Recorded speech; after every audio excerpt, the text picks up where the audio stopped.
आज देश के उपराष्ट्रपति के चुनाव के लिए वोटिंग, दिन भर वोटिंग हुई, फिर शाम को रिजल्ट भी आ गया। वैसे तो रिजल्ट पहले से ही तय था कि भाई एनडीए का उम्मीदवार जीतेगा। फिर भी कुछ ऐसा हुआ कि राहुल गांधी अपने 15 वोट ढूंढते रह गए कि उनके 15 वोट कहां चले गए, जबकि नरेंद्र मोदी ने जितने वोट सोचे थे उससे कहीं ज्यादा वोट उनके गठबंधन के कैंडिडेट को मिल गए। नरेंद्र मोदी के कैंडिडेट सीपी राधाकृष्णन ने उपराष्ट्रपति का चुनाव बम्पर तरीके से जीत लिया।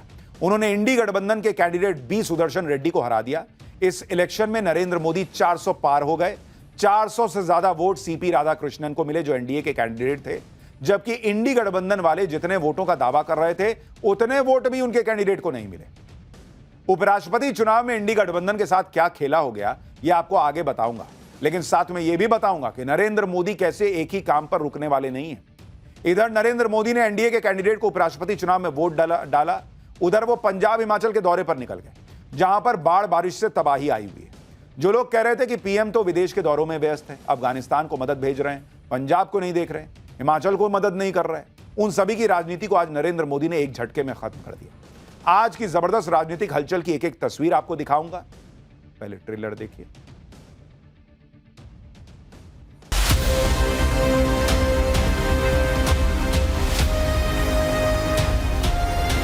विक्ट्री साइन का मतलब 100 से ऊपर परसेंट भी कुछ होता है, 110% विक्ट्री।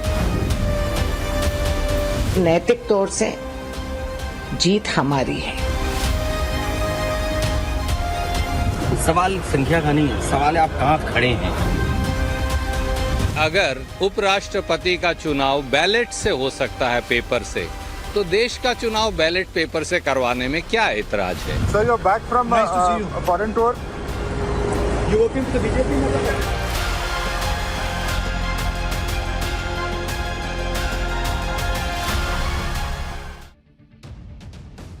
इस बार जो उपराष्ट्रपति चुनाव था वो कोई सामान्य चुनाव नहीं था।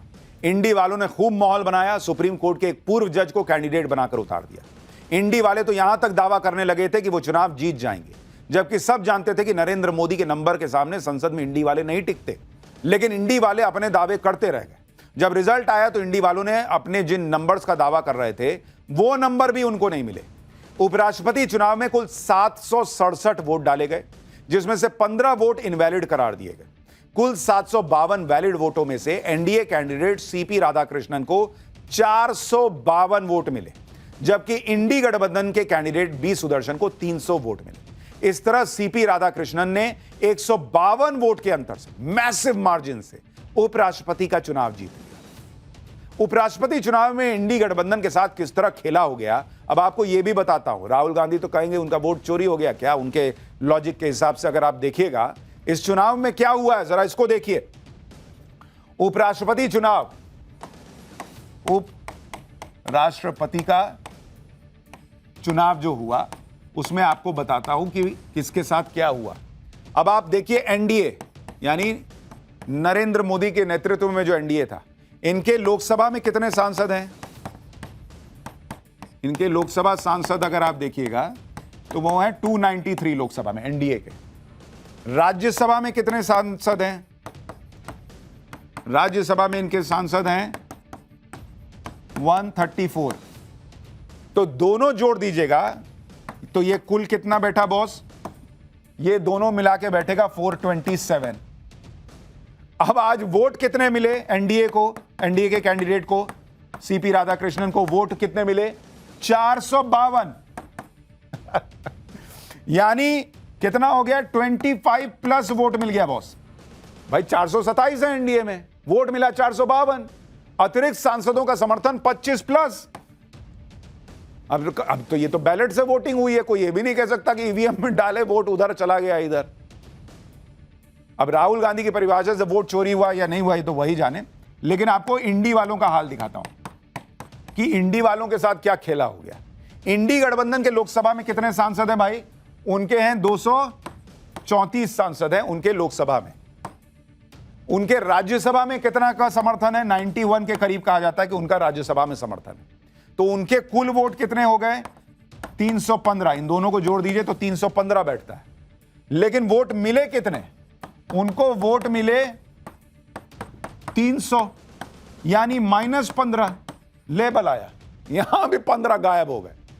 यानी नरेंद्र मोदी के नंबर बढ़ गए, जितने आने थे उससे ज्यादा आ गए, और राहुल गांधी के जितने नंबर आने थे उससे कम हो गए। अब कहीं इसमें भी वोट चोरी का नारा ना हो जाए कि भाई वोट चोरी हुई है। उपराष्ट्रपति चुनाव की वोटिंग खत्म होने के बाद खुद कांग्रेस दावा कर रही थी कि इंडी गठबंधन सारे सांसदों ने वोटिंग की है। जयराम रमेश ने लिखा था कि उपराष्ट्रपति चुनाव के लिए वोटिंग खत्म हो चुकी है, विपक्ष एकजुट रहा, उसके सभी 315 सांसद वोटिंग के लिए पहुंचे। यह अभूतपूर्व 100% मतदान है। जब इंडी के सारे सांसदों ने वोटिंग की तो फिर इंडी गठबंधन के 300 वोट ही क्यों आए? 15 कहां चले गए भाई? नरेंद्र मोदी के वोट कैसे बढ़ गए? इसका मतलब साफ है कि इंडी के कुछ वोट या तो रद्द हुए या फिर क्रॉस वोटिंग हुई। अब इसमें सवाल यह है कि अगर क्रॉस वोटिंग हुई तो फिर विपक्ष के एकजुट होने के दावे की हवा निकल गई, और अगर वोट रद्द होने की बात है तो जो लोग बैलेट पेपर से वोटिंग की वकालत करते हैं वो खुद ही सही तरीके से बैलेट में वोट नहीं डाल पाए, और वहां तो सिर्फ 1 और 2 लिखना था, 2 ही कैंडिडेट थे, और ये कहते हैं कि बैलेट पेपर से सारा चुनाव करा दीजिए। इस वक्त उपराष्ट्रपति चुनाव पर एक बड़ी खबर भी आ रही है। उपराष्ट्रपति चुनाव में क्रॉस वोटिंग हुई है, सूत्र दावा कर रहे हैं। एनडीए कैंडिडेट के पक्ष में क्रॉस वोटिंग हुई है। सूत्रों के हवाले से खबर है कि शिवसेना उद्धव गुट के सांसदों ने क्रॉस वोटिंग कर दी। सूत्र बता रहे हैं एनसीपी के शरद पवार गुट के सांसदों ने क्रॉस वोटिंग कर दी। क्रॉस वोटिंग से एनडीए को 14 वोट ज्यादा मिले, सूत्रों का दावा है। चुनाव में 15 वोट इनवैलिड भी घोषित हुए हैं। लेकिन आप देखिए, बड़ी खबर आ रही है। जो कहा जा रहा था कि इंडी में किसने गच्चा किया, सूत्र दावा कर रहे हैं कि एनसीपी का शरद पवार गुट, उनके सांसदों ने क्रॉस वोटिंग कर दी। उद्धव ठाकरे के सांसदों ने क्रॉस वोटिंग कर दी बॉस, यानी इंडी की नाव में छेद कर दिया उनके अपने लोगों ने। खैर, उपराष्ट्रपति चुनाव के लिए पीएम मोदी समेत तमाम बड़े नेताओं ने आज वोट डाले। अमित शाह, जेपी नड्डा, राजनाथ सिंह, लोकसभा स्पीकर ओम बिड़ला, सभी ने उपराष्ट्रपति चुनाव के लिए आज वोट डाला। वहीं सोनिया गांधी, राहुल गांधी, प्रियंका वाड्रा, मल्लिकार्जुन खड़गे, अखिलेश यादव, वो सब भी वोट डालने पहुंचे। उपराष्ट्रपति चुनाव की वोटिंग शुरू होने से पहले ही इंडी गठबंधन को उस वक्त झटका लगा जब पीयूष गोयल से मुलाकात के बाद वाईएसआर कांग्रेस के चीफ जगन मोहन रेड्डी ने एनडीए कैंडिडेट सीपी राधाकृष्णन को समर्थन देने का ऐलान कर दिया। वाईएसआर कांग्रेस के भी 11 सांसद हैं, वो भी कहे कि हम एनडीए वाले को देंगे। केसीआर की अगुवाई वाली बीआरएस और नवीन पटनायक के नेतृत्व वाली बीजेडी ने भी वोटिंग से दूर रहने की घोषणा कर दी। बीआरएस के 4 और बीजेडी के 7 सांसद हैं। इसके अलावा इकलौते सांसद वाली शिरोमणि अकाली दल ने भी उपराष्ट्रपति चुनाव के बॉयकॉट का ऐलान कर दिया। यानी यहां भी एक तरीके से एनडीए के समर्थन में ये लोग चले गए इनडायरेक्टली। बीजेडी और बीआरएस के वोटिंग में हिस्सा नहीं लेने के ऐलान से कांग्रेस में बेचैनी साफ नजर आई। कांग्रेस नेता उदित राज ने लिखा कि बीजेडी और बीआरएस ने उपराष्ट्रपति चुनाव के मतदान में भाग न लेने का ऐलान किया है। इस तरह से बीजेडी खुद खत्म होकर बीजेपी के लिए रास्ता प्रशस्त कर रही है। तो भाई, उनको जो ठीक लगा उन्होंने किया। आपका कैंडिडेट ही ऐसा था। लोग कह रहे थे कि भाई वो कैंडिडेट ऐसा है कि जो अर्बन नक्सल के साथ रहा है, सलवा जुडूम खत्म करने का फैसला दिया है, ऐसे आदमी को क्यों वोट दें? कई लोगों को लगा होगा। अब आप ये भी देखिए कि मलेशिया दौरे से लौटने के बाद राहुल गांधी भी उपराष्ट्रपति चुनाव में वोट डालने पहुंचे। बीजेपी ने राहुल गांधी का एक वीडियो भी शेयर किया जिसमें राहुल गांधी, सोनिया गांधी और मल्लिकार्जुन खड़गे के साथ वोट डालने के लिए पहुंचते नजर आ रहे हैं।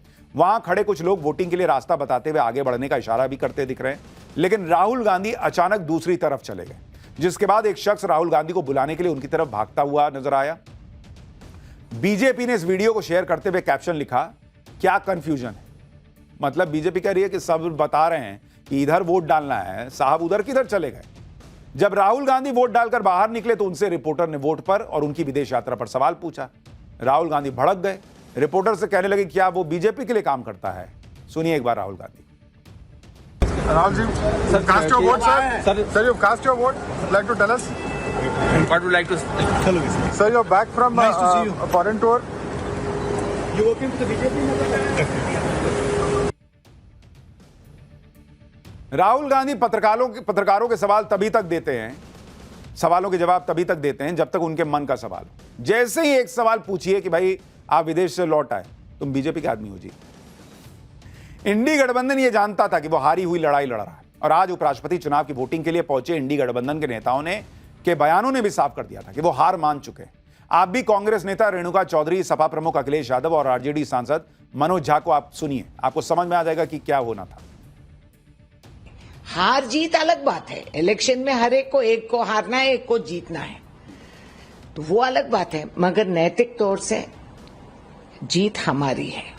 हमारा कैंडिडेट बहुत अच्छा आदमी है और आज के दिन बीआरएस को शर्म के जैसे मरना, कहीं चुल्लू भर पानी ढूंढ के जाए। नंबर्स नहीं, सवाल ये कि आप संविधान बचाने के लिए, लोकतंत्र बचाने के लिए, और जो कुछ घटनाक्रम है हम उसमें नहीं जाना चाहते हैं, लेकिन अब उपराष्ट्रपति नया होगा, नए के लिए हम लोगों ने वोट डाला है। संघ का विधान चलेगा या संविधान चलेगा, फैसला वहां होना है।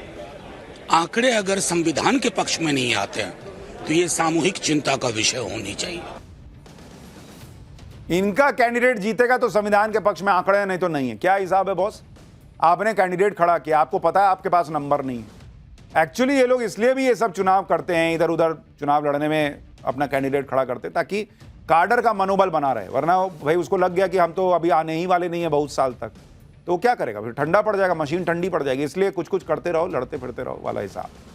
उपराष्ट्रपति चुनाव में सबसे पहला वोट डालकर एनडीए कैंडिडेट की जीत का श्री गणेश करने के बाद पीएम मोदी एक और मुद्दे पर विरोधियों का मुंह बंद करने के मिशन पर निकल गए। For more of such videos, do like, share and subscribe to ET Now Swadesh.